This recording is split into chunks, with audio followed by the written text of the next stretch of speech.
Cette publication provient du portail soysefardi.org. Aujourd'hui, on s'intéresse à une figure vraiment fascinante de l'histoire séfarade, le rabbin Yaakov Yehuda Léon.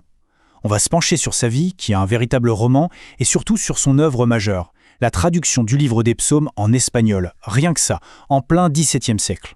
Alors la question qu'on se pose tout de suite, c'est qui était vraiment cet homme? Est-ce qu'on peut le résumer à un rabbin, un artiste ou un traducteur? Eh bien non, il était tout ça en même temps. C'est un peu un homme de la Renaissance, mais en plein cœur de la diaspora séfarade. Et pour commencer à comprendre le personnage, il faut d'abord s'intéresser à son nom, ou, pour être plus précis, à ses noms.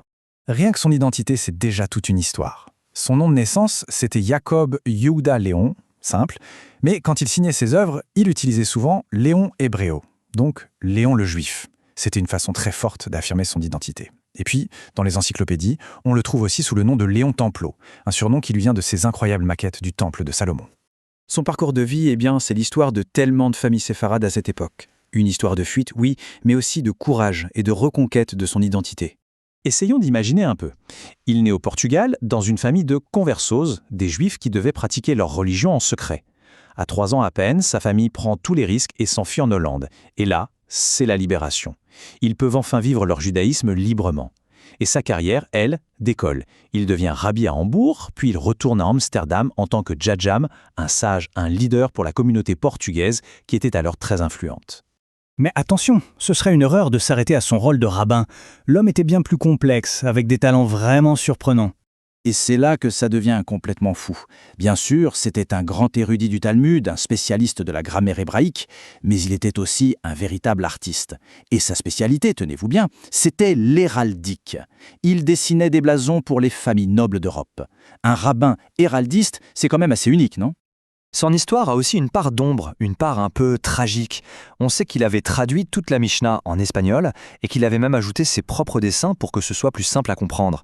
Un travail colossal, d'une valeur inestimable. Malheureusement, aujourd'hui, ce manuscrit est considéré comme perdu. Heureusement, tout n'a pas disparu. Et on en vient à son plus grand héritage, un vrai trésor pour tout le monde hispanophone, sa fameuse traduction des psaumes.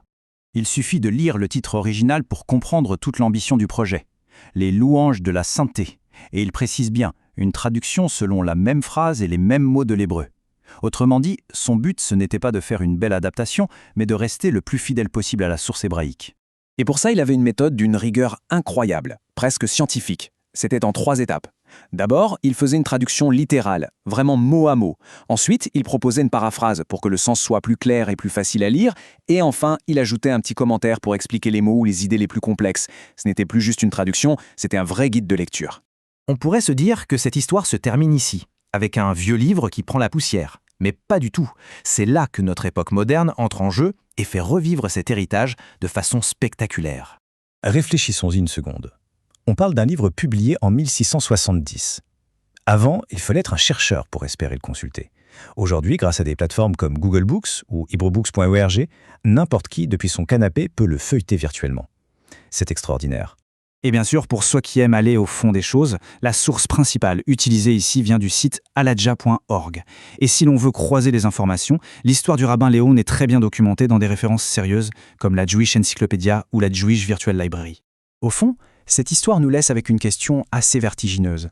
Si une œuvre comme celle-ci a pu ressurgir des siècles plus tard, combien d'autres trésors, combien d'autres histoires, combien d'autres savoirs sont encore là, quelque part, à attendre que la technologie leur donne une seconde vie ? Cette explication était une publication du portail soysefardi.org. Si l'histoire du rabbin Léon a piqué la curiosité, le meilleur moyen de soutenir la découverte d'autres trésors est de s'abonner et de partager cette histoire. Merci.